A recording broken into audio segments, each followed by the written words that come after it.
Hello, you are listening to Rot-Weiss-Rot Report, the podcast for those who live and work in Austria. Every week, we bring you the most important stories in a clear and concise format, so you stay informed about the changes that matter, your work, your documents, and your daily life. This week on the program, Austria is experiencing a historic drought. Is the country truly facing a drinking water shortage, and which regions have been hit hardest? Events in Spain have sharpened Europe's migration debate. We explain why people who legally live, work, or study in Austria are unaffected. Average salaries have surpassed 51,000 euros per year, but the gap between a doctor and a kitchen assistant remains vast. We break down the numbers by profession and region. 150 euros for school supplies.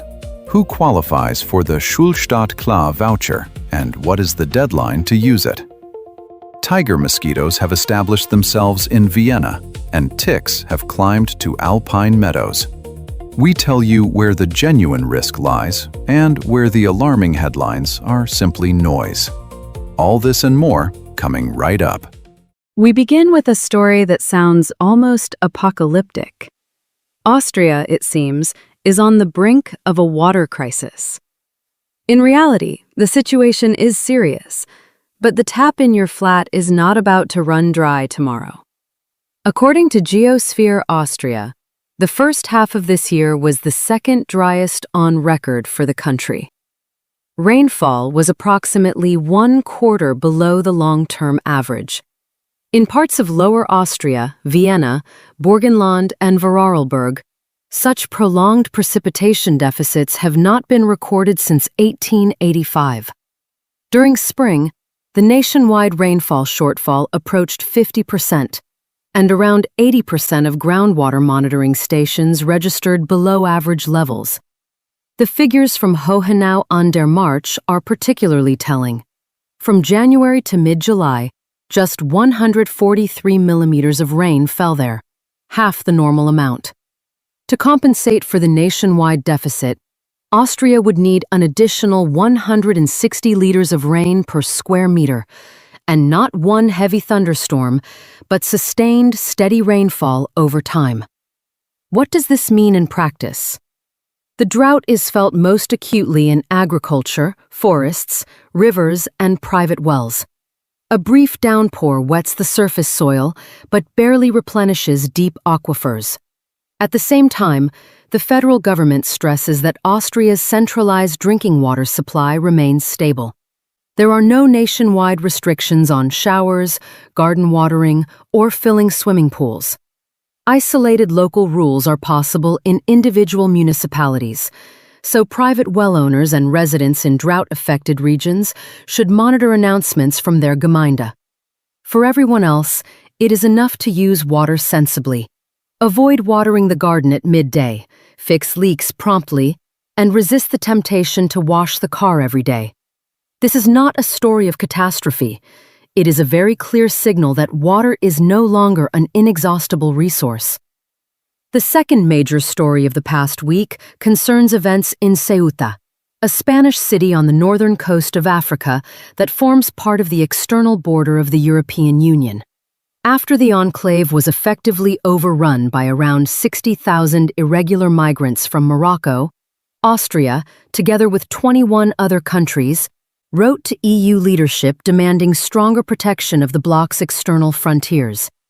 In a joint letter, the signatory states called for an extraordinary meeting of interior ministers, reinforcement of Frontex, and closer cooperation with Morocco. Chancellor Christian Stocker described the situation as a warning for Europe, while Interior Minister Gerhard Karner called for faster implementation of the stricter European Pact on Migration and Asylum. In the ensuing political debate, there was also talk of temporarily restoring border controls within the Schengen area should migration pressure escalate sharply. But it is important to separate the loud declarations of politicians, especially the populists, from actual decisions. Austria has not announced the closure of its borders and has not suspended freedom of movement. Now, the most important point for our listeners. People who are lawfully present in Austria, those with a residence permit, temporary protection, a work or student visa, those living with family, or citizens of other European countries are not stripped of any rights by this debate.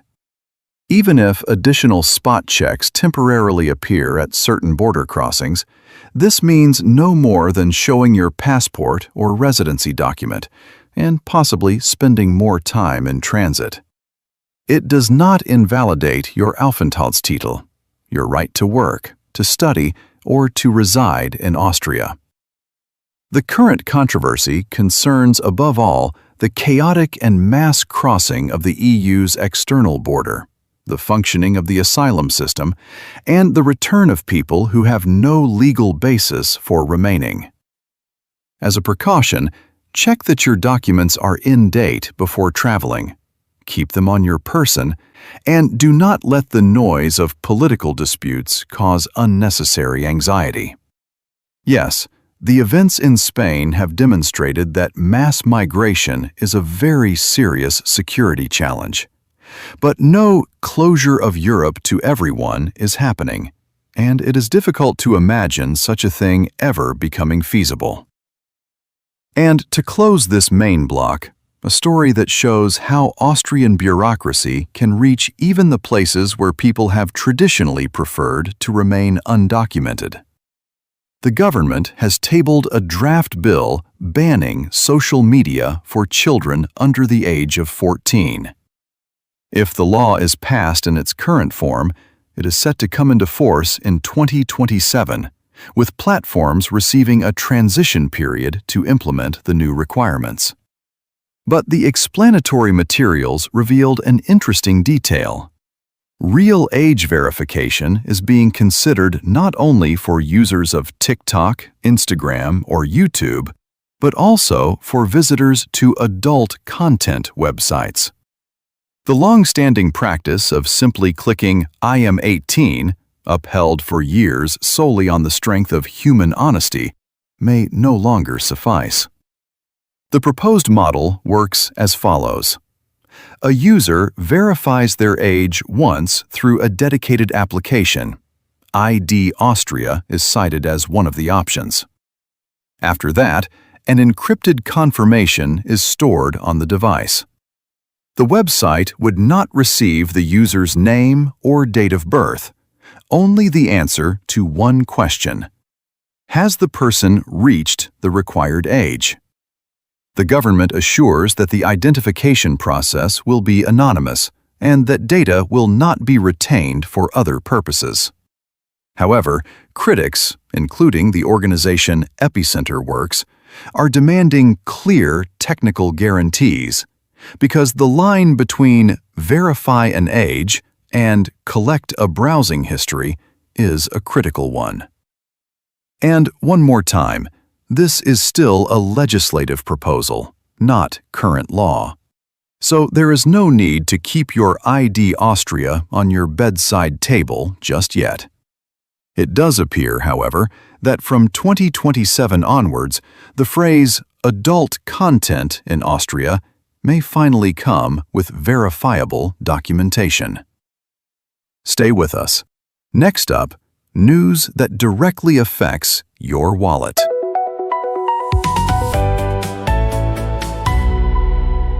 We begin with research that goes a long way towards explaining why even people in stable employment have lately been looking more carefully at price tags. A new Leistbarkeitsbarometer, an affordability index prepared by the Institut für Demoskopie und Datenanalyse for the Kronenzeitung, found that 20% of respondents would not be able to raise 1,000 euros for an unexpected expense without serious difficulty. Whether a car breakdown, a washing machine failure, or a large medical bill. A further 39% are already drawing on savings they had previously set aside to cover routine monthly outgoings. An important caveat: this is survey data, not official statistics of all bank accounts. But it offers a fairly accurate picture of the mood in Austria after several years of high inflation. Where are people cutting back? First and foremost, on restaurants, cafes, travel, and holidays. 1 in 4 is reducing spending on groceries, and 15% are even cutting back on medical treatment and medication. More than a quarter of respondents say rent or mortgage payments already represent a significant burden. So the picture is clear. But what can be done? For those who have not yet built a financial buffer, a realistic first goal is not an abstract 6 months of salary, but at least €1,000 in a separate account. Set aside a small amount after every paycheck. If there is already insufficient money for rent, utility bills, or loan repayments, free advice is available from Schuldnerberatung and Arbeiterkammer. Seeking help before arrears accumulate is considerably less costly than waiting until the problem becomes truly serious. Now, a detailed look at wages.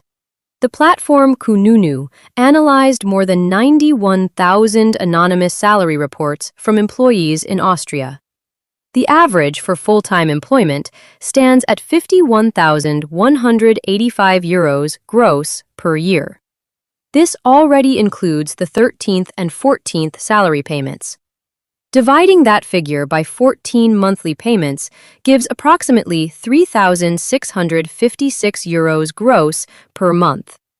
But this is an arithmetic mean, not a guaranteed rate under your collective agreement. The high incomes of some respondents pull the figure upwards. The best-paying sector is information technology, with an average of €62,673 per year. This is followed by banking at €58,660, energy at €58,231, research and development at €57,695, and mechanical engineering at €56,699. Looking at specific professions, physicians top the ranking in this study, earning over €95,000 gross per year.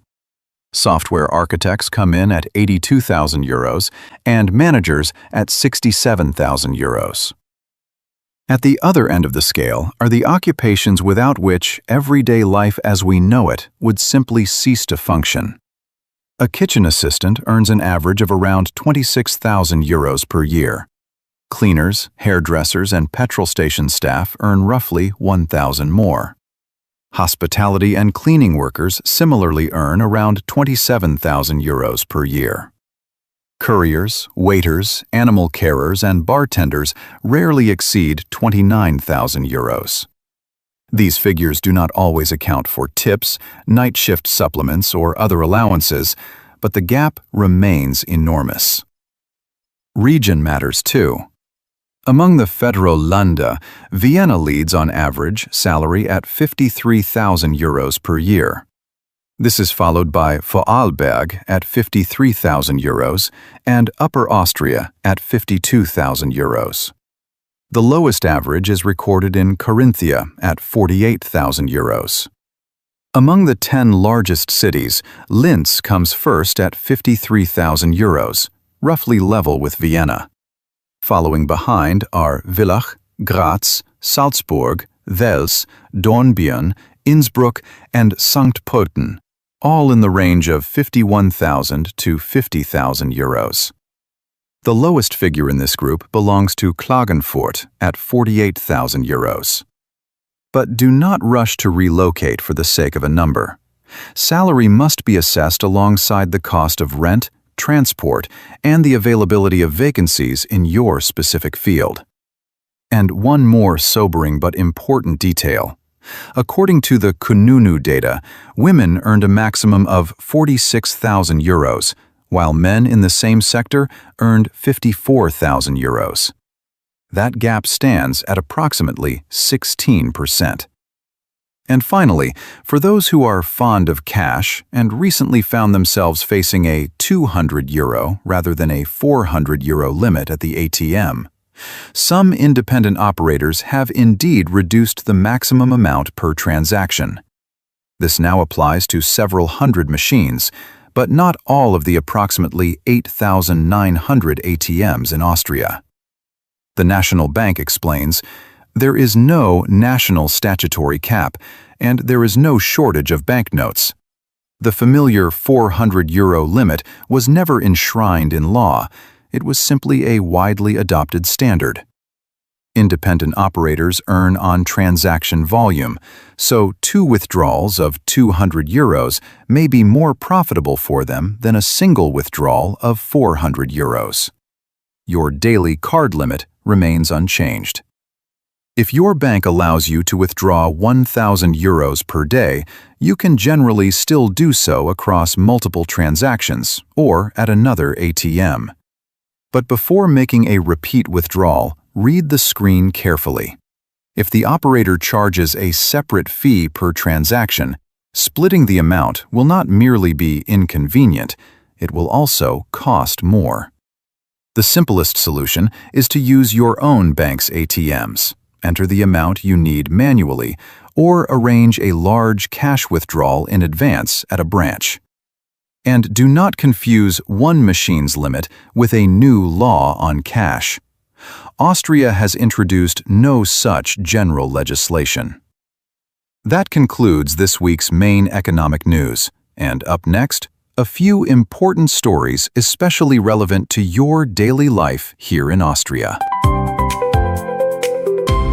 August has brought several changes at once, so let us gather them into one brief and practical overview. The first concerns the construction sector. From the 1st of August, the Bau ID system is being managed by BUAK, the Urlaubs- und Abfertigungskasse for the construction industry. The digital card helps identify workers on site and simplifies inspections. Participation remains voluntary, and over a 3-year period, approximately 140,000 workers are expected to receive cards free of charge. Simultaneously, the rules on compensation for weather-related downtime are being changed. Instead of separate summer and winter periods, a single annual cap of 320 hours per working year will apply. The second change involves new European Union packaging regulations, which will begin to apply from the 12th of August. For the average shopper, the shelves will not change overnight, but manufacturers, retailers, delivery services, and the catering industry are facing new requirements on recycling, reuse, and waste reduction. Packaging that comes into contact with food is subject to restrictions on Ewigkeitschemikalien, so-called forever chemicals. Coffee capsules, tea bags, and coffee pads are now legally classified as packaging too, though their full inclusion in collection systems will begin at a later stage. Additionally, certain court and administrative fees will rise in August due to indexation. Among them, fees for extracts from registries, copies of documents, and some court procedures. And the changes to residency rules that the media have been reporting on were, as of early August, still awaiting final approval. Among the measures planned is a faster procedure for combined work and residency permits for third country nationals, with a target of 90 days for a decision. Until the law enters into force, submit your applications under the current rules and do not treat the new timeline as a guaranteed entitlement. Now, some genuinely useful news for families on lower incomes. Austria has again launched the Schulstartklar initiative. Households receiving Sozialhilfe or Mindestsicherung and meeting the program criteria are entitled to a digital voucher worth €150 for each school-age child. In total, support is planned for approximately 48,000 pupils. In most cases, no separate application is required. By the start of October, the family will receive a letter containing a personal QR code. This code must be scanned in the free Schulstart app and the voucher activated. The funds can be spent only on school supplies at Libro and Pagro discount stores throughout Austria. Both activation and the purchase must be completed no later than 31st October 2026. After this date, unused vouchers expire. The app is available in several languages, including Russian, English, Arabic, and Serbian. If you do not have a smartphone, or if you encounter a problem with your code, call the free helpline on 0800 4033. And be alert to fraud. The organizers will never ask for your bank card number or account access. All that is needed for this support is the QR code from the official letter, not an activation payment to an unknown person. Our next topic is the latest integration data from the labor market. The Österreichische Integrationsfonds has analyzed the employment situation of refugees and people under protection as of 2025. The overall unemployment rate in Austria at that time stood at just over 7%. Among those of Syrian origin, however, it reached 33%. Among Somalis, 30%. And among Afghans, 23%. The gap is particularly stark among women. Nearly 1 in 2 Syrian women was unemployed, approximately 43%, while the figures for Somali women stood at 40%, and for Afghan women at 37%. If those of Afghan, Syrian, and Iraqi origin are combined, only 1 in 2 men was in employment, and only 1 in 4 women. By comparison, the employment rate among migrants from Turkey was 64%, and among those from the former Yugoslav states, over 70%. Where do refugees from the main countries of origin most commonly find work? In hotels and restaurants, 15,500 people. In retail, 12,000. In manufacturing, around 10,000. In business services, approximately the same. In transport and logistics, nearly 7,000. And in healthcare and social services, just over 5,000. These figures do not mean that origin determines a person's ability to work. They reflect, in aggregate, the cumulative effect of language, length of residency, diploma recognition, access to childcare, and prior professional experience. For those currently seeking employment, the practical roadmap remains the same. Register with AMS, work on your professional German, have your qualifications recognized, and take advantage of retraining consultations. The worst response to this data is to treat it as a verdict. It describes a general situation, not a forecast of your personal career. And finally, a light test to see how well you know contemporary youth slang. Last week, Austria announced the nominees for Youth Word of the Year 2026. Here is a small quiz. Can you guess what the following expressions mean? 6-7, super, crash out, peak, gute Käse, and Schere. Take a few seconds to think and test your intuition. Ready? Let's go through them in order. First, 6-7. This is an absolutely viral meme password from songs and short videos. There is no logical meaning to it whatsoever. It is simply a funny trend that everyone seems to be jumping on right now. Next, super. Straightforward enough, the word came from Turkish and simply means great, brilliant, or wonderful. Crash out describes a moment when someone completely loses their composure, cannot control themselves, and simply explodes with emotion. Peak means the very top. It is used to describe something of maximum quality, the best of its kind. A rather amusing expression is gute Käse. Translated literally as good cheese, teenagers use it as an ironic, "Oh, how marvelous," or, "Well, isn't that something?" And finally, Schere. This term comes from gaming slang and amounts to a very brief but sincere acknowledgement.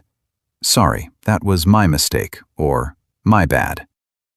Incidentally, the list also includes the concept of rage bait content, material specifically designed to make you as furious as possible, to provoke an emotional reaction, and, in doing so, generate millions of views.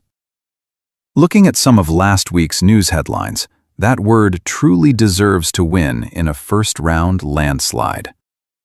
Coming up next, a quick round of news from the capital and the federal Länder. Stay with us. We begin with significant economic news from the Austrian capital. Vienna has recorded a dramatic drop in unemployment among refugees, with the rate coming in at approximately 38%. Experts link this striking shift to a rigorous reform of social assistance. After payments were reduced and tied to mandatory participation in education and job-seeking activities, thousands of people were effectively pushed into the labor market. The largest influx of new workers has been seen in catering, cleaning, and logistics. On one hand, this has substantially reduced the burden on Vienna's city budget, but on the other, it has sparked heated debate among sociologists about the quality of this form of integration. From the labor market, we turn to another sensitive topic for Viennese residents: the environmental state of their favorite leisure destination. The Alta Donau is on the verge of a serious crisis. A combination of abnormal heat and the enormous influx of bathers has left the lake effectively overwhelmed by a toxic cocktail of sunscreen and urine. Ecologists warn that phosphate-laden chemicals and organic waste are fueling rapid algal bloom, which drastically reduces oxygen levels in the water. If the situation does not change, the lake's unique ecosystem faces the threat of a fish kill. City authorities are already urging swimmers to shower before entering the water and to use eco-friendly sunscreen products in order to preserve this popular recreational area. And now for another uninvited guest, who most certainly does not need a residence registration in Vienna. The Asian tiger mosquito has taken up residence on the streets of the capital. This small, black-and-white predator has already established a stable population in the city and has learned to survive local winters. The press frequently describes it as a carrier of tropical diseases, such as dengue fever or Zika. While this is technically true, there is no reason to panic or believe alarming headlines. For a mosquito to become dangerous, it must first bite a person who is already infected. According to official data, all cases of dengue in Austria have been imported by travelers returning from holidays abroad. There is no epidemic. The best protection is to regularly empty standing water from flower pot saucers on the balcony. And to close, something to lift the mood. Vienna has again appeared in an international ranking, though this time one of a rather spicy nature. In the latest index of the world's most sexually liberal cities, Vienna claimed 7th place among 40 metropolises, moving up 2 positions in a year. The ranking was compiled by the popular erotic platform Arabella. It assessed not the private lives of residents, but the level of freedoms in the city, protection of LGBT rights, access to contraception, and the number of venues catering to these themes. For migrants, this is above all a reminder. Vienna has strict anti-discrimination laws, and city services stand ready to provide legal support in any case of discrimination based on gender or sexual orientation. That concludes the news from the capital. And in a moment, as always, the main stories from across Austria's federal lander.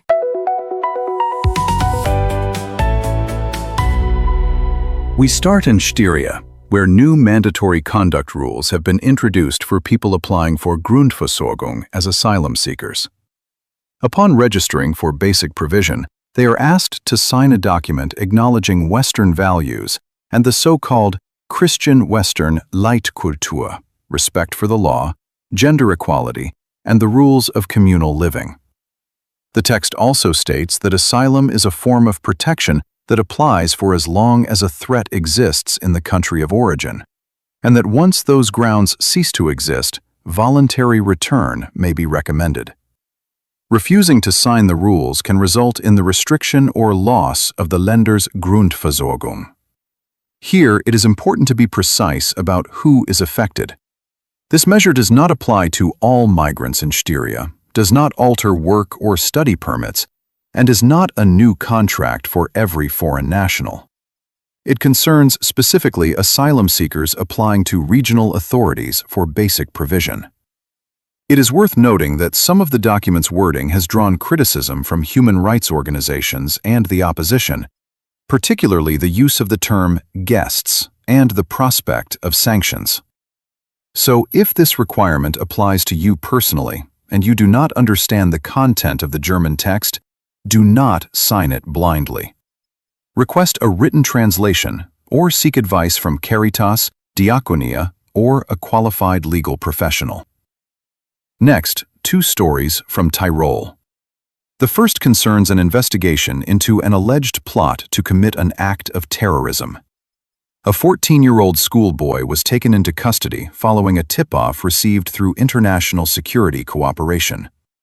According to investigators, the teenager had been discussing an attack on Jewish and Muslim religious institutions via the messaging platform Telegram and had intended to live stream the attack. During a search of his property, tactical equipment, a knife, a camera, and materials bearing extremist symbols were found. The suspect is being held on remand. What sentence he faces, if any, has not yet been determined. Why does this story matter? It is yet another illustration of how the radicalization of young people can happen online, rapidly, and across a range of ideological directions. Parents should respond not to a single worrying image, but to a combination of signals. A fascination with mass violence, threats, hatred directed at specific groups, attempts to obtain weapons, a sudden withdrawal from friends, and so on. If you sense that something is wrong with your child, do not try to run your own domestic investigation, and do not ignore the problem. Another story from Tyrol concerns the aftermath of a powerful storm in the Ottstal Valley. On 29 July, heavy rainfall triggered mudslides in the municipality of Solden. Near Rofenhofe, close to Vent, mud and rock blocked the road, damaged vehicles, and temporarily cut off around 30 people. In Solden itself, water flooded basements and underground car parks, and the road, a bridge, and the area around the sewage treatment plant were all affected. Due to the danger in the upper part of the valley, authorities activated the AT alert system and temporarily evacuated residents and tourists. All were accommodated in safe locations. There were no fatalities or injuries. The danger level has since subsided, but if you are planning a hike or a trip to the area, check not only the weather forecast, but also the current state of the specific road or route via the websites of Land Tyrol, Gemeinde Solden, or the local tourist office. In the mountains, a thunderstorm that means wet shoes in Vienna can, within 20 minutes, turn a stream into a torrent of mud and debris. We move on to Carinthia, where the mushroom season this summer is under threat. The prolonged drought has led to highly uneven growth, and the customary summer Eierschwammerl, chanterelles, are simply absent from many areas. Restaurants and traders are increasingly sourcing from Serbia, Lithuania, Romania, and Ukraine. For buyers, this is already noticeable in the price. A kilogram of chanterelles at market can cost around €50, whereas a year ago, prices were a third lower. The season is not necessarily a write-off, however. Following sustained rainfall, mushrooms could still appear in autumn. If you head into the forest, observe the regional foraging rules, avoid unfamiliar species, and at the slightest doubt, consult the Pilzberatung. A mushroom that is almost certainly edible is rather too adventurous a dinner. Meanwhile, in Burgenland, police are searching for a man who, in Oberwart, has been staging small theatrical performances for motorists, with a very specific ticket price of €100. In one incident, the unknown individual slammed the door of a parked car belonging to a stranger. When the owner remonstrated with him, the man began shouting loudly as though he were being threatened, and then offered to forget the incident for €100. The car owner then called the police, at which point the suspect fled. A few days earlier, a man matching the description had suddenly stepped in front of a vehicle at a roundabout, forcing the female driver to brake sharply, and likewise demanded €100 on the grounds that he had nearly been hit. The police advice is straightforward. Do not pay, do not argue, and do not attempt to physically remove the person from your path. Close your doors, activate your hazard lights if possible, note a description of the individual and the location, and call 133. If you have a dashcam, save the footage. Remember, it is better to wait for the police than to become the victim of a con artist. And to close, one more story from Tyrol, though it is relevant to everyone who ventures into the mountains. Scientists from the Veterinärmedizinische Universität Wien, the Universität Innsbruck, and AGES are this summer conducting the first systematic study of ticks and mosquitoes on alpine meadows in the Altbachtal and Achental regions. Due to the warming climate, these parasites, which previously kept largely to the valleys, are now being found at altitudes of up to 2,000 meters.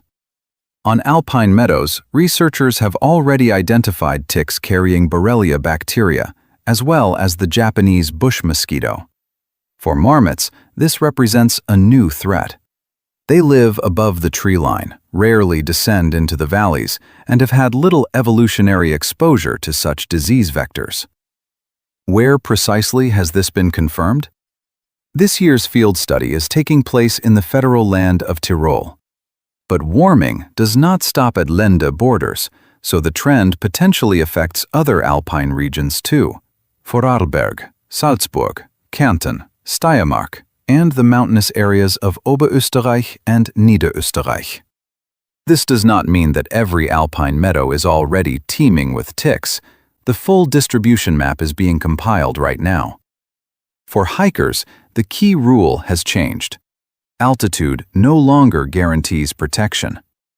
Covered trousers, insect repellent, and a full body check after a hike are now necessary not only in woodland, but in high-altitude terrain as well. Pay particular attention to the backs of knees, armpits, the waistband, and the scalp. The mountain air remains as invigorating as ever. It simply now comes with some additional fine print. And on that note, we wrap up this week's overview of events. We will continue to keep you informed about the most important developments. Subscribe to the weekly podcast, Rot-Weiss-Rot Report, the podcast for those who live and work in Austria. You can find us on Apple Podcasts, YouTube, and Spotify. That's all for now. Until next week.